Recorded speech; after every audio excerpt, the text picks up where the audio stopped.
ہے نا.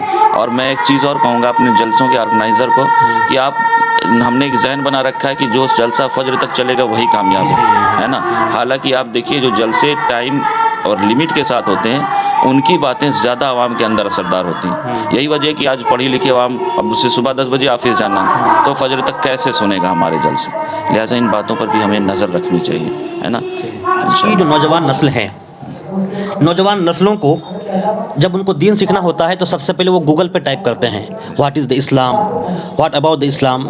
وہ ان کا رجحان علماء سے کافی کم ہوتا جا رہا ہے. تو آپ ان نوجوانوں کو جو ہمارے نیوز اسٹوڈیو اردو کے جو ناظرین ہیں ان کو آپ کیا پیغام دینا چاہیں گے؟ کہ وہ دیکھا جاتا ہے کہ ہمارے جلسوں میں پڑھے لکھے لوگ، ایجوکیٹڈ لوگ، انجینئرس حضرات، ڈاکٹرس لوگ اور جو مطلب دنیاوی لیول کے اعتبار سے ہائر ایجوکیٹڈ ہیں، ایسے لوگ ہمارے جلسوں میں نہیں آتے ہیں. کیا وجہ ہے اور اس کا سدب آپ کیسے ہو؟ سب سے مین چیز ہے تیری نسل پاک میں ہے بچہ بچہ نور کا، تو ہے عین نور تیرا سب گھرانہ نور کا. نیوز اسٹوڈیو اردو کے تمام ناظرین کا میں تہہ دل سے خیر مقدم کرتا ہوں. میں احسان رضا مصباحی، میں آج جس شخصیت کو آپ کے روبرو پیش کر رہا ہوں یہ وہ شخصیت ہیں جو اولاد رسول ہیں، شہزادہ محمد مشرف سمنا ہیں. آج ہمارے بنگال کی سرزمین پر واعظ و نصیحت، تبلیغ و ارشاد کے مقصد سے اس خصوصی دورے پر آپ یہاں اس علاقے میں موجود ہیں. محترم ناظرین، میں آپ سبھی کو بتانا چاہوں گا کہ بڑی خوشی کی بات ہے، بنگال کی سرزمین وہ مقدس سرزمین ہے. مقدس اس لیے ہے کہ اس طرح کی مقدس ہستیوں کے قدم اس زمین پر پڑتی ہے. انہی میں سے خانوادہ اشرفیہ کی ممتاز شخصیت، نوجوان عالم دین، بے باک خطیب حضرت علامہ مولانا سید شاہ فیضان اشرف اشرفی جیلانی کوششہ مقدسہ سے یہاں تشریف لے کر آئے ہیں. ہم کچھ خصوصی موضوعات پر کچھ حضرت کی رائے لیں گے اور سب سے پہلے ہم آپ کا حضرت تہ دل سے نیوز اسٹوڈیو اردو میں خیر مقدم کرتے ہیں. جزاک اللہ خیر، اللہ آپ کی محبتوں کو سلامت رکھے. جی بہت بہت شکریہ. حضور، آج کی جو نوجوان نسل ہے، نوجوان نسلوں کو جب ان کو دین سیکھنا ہوتا ہے تو سب سے پہلے وہ گوگل پہ ٹائپ کرتے ہیں what is the Islam, what about the Islam. وہ ان کا رجحان علماء سے کافی کم ہوتا جا رہا ہے. تو آپ ان نوجوانوں کو جو ہمارے نیوز اسٹوڈیو اردو کے جو ناظرین ہیں ان کو آپ کیا پیغام دینا چاہیں گے کہ وہ اپنے علماء سے جڑیں، ان سے قربت اختیار کریں، ان سے دین سیکھیں؟ یقیناً علماء سے وابستہ ہوں اور علماء ہی کی کسی نہ کسی گائیڈ کی ضرورت پڑتی ہے. گوگل کے ذریعے اگر آپ راستے طے کریں گے تو کبھی کبھار جی پی ایس ایسے راستوں پر لے کر کے چلا جاتا ہے جہاں آپ کی گاڑی نہیں پہنچ سکتی ہے نا. تو گوگل میں یقیناً آپ کے سوالوں کا جواب ہوگا، لیکن وہ تفصیل اور وہ ساری چیزیں جو آپ کو کسی استاذ اور کسی عالم کی چوکھٹ اور ان کے دامن سے ملے گا وہ آپ کو گوگل نہیں دے سکتا ہے نا. تو یقیناً علماء اور خاص کر علماء کے قریب نہ جانا کبھی کبھار اس وجہ سے ہوتا ہے کہ ہماری باتیں ٹاپک پر نہیں رہتی ہے نا. تو ہمیں بھی اپنے اندر یہ رہنا چاہیے کہ ہماری باتیں موضوع کے مطابق ہوں. اگر جلسہ تعلیم کے حوالے سے ہو تو باتیں علم اور تعلیم کے حوالے سے ہوں. جلسہ شان رسالت پر ہو تو رسول کی شان بیان ہو. جلسہ ولایت پر ہو تو عظمت ولایت ہو ہے نا.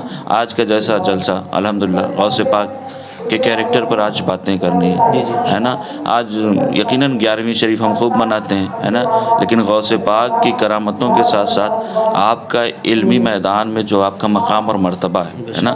غوث پاک سوچئے ساری عظمتیں ان کی، اس کے باوجود وہ علم دین حاصل کرنے کے لیے انہوں نے بچپنے میں اپنے گھر کو خیرآباد کہا ہے نا. تو ہماری نسلوں کو ان گوشوں سے بھی اپنی زندگی کے لیے نمونے اور طریقۂ زندگی حاصل کرنے کی ضرورت ہے. اور یہ تب ہوگا جب ہم اپنے اسلاف کے کارنامے اور ان کی سیرت کو مکمل طور پر عوام کے سامنے رکھیں. لہذا ذمہ داریاں دونوں طرف ہیں ہے نا. علماء کی ذمہ داری ہے کہ وہ موضوع کے مطابق خطاب کریں اور ہماری ینگسٹرز کی ذمہ داری ہے کہ وہ اپنے علماء سے محبتیں کریں. سوال یقیناً گوگل میں ہے جواب، لیکن ساتھ ہی ساتھ استاذ کی ضرورت ہے آپ کو ہے نا. تو علماء سے کی چوکھٹ سے وابستہ رہیں، ان کے دامن سے وابستہ رہیں اور باتیں آپ بہت نپی تلی کریں تاکہ لوگوں کے دلوں میں اترے. یقیناً یہ جو گوگل پہ جو ویب سائٹس ہیں، کچھ ویب سائٹ ایسی ہیں جس میں آپ کو اپنے سوالات کے جوابات مل جائیں گے، لیکن کہیں نہ کہیں وہ جو ویب سائٹ جو ہینڈل کرتے ہیں، جو چلاتے ہیں، اس کے جو مالکان ہوتے ہیں وہ ایسے لوگ ہوتے ہیں جو کہیں نہ کہیں مسلمانوں کو نیچا کرنے، اسلام کو پست کرنے کی ناپاک کوششیں کرتے ہیں. تو یقیناً ناظرین، حضرت نے بہت اچھی بات کہی ہے اور یہ ہونی بھی چاہیے کہ علم حاصل کرنا ہو. قرآن کا فرمان ہے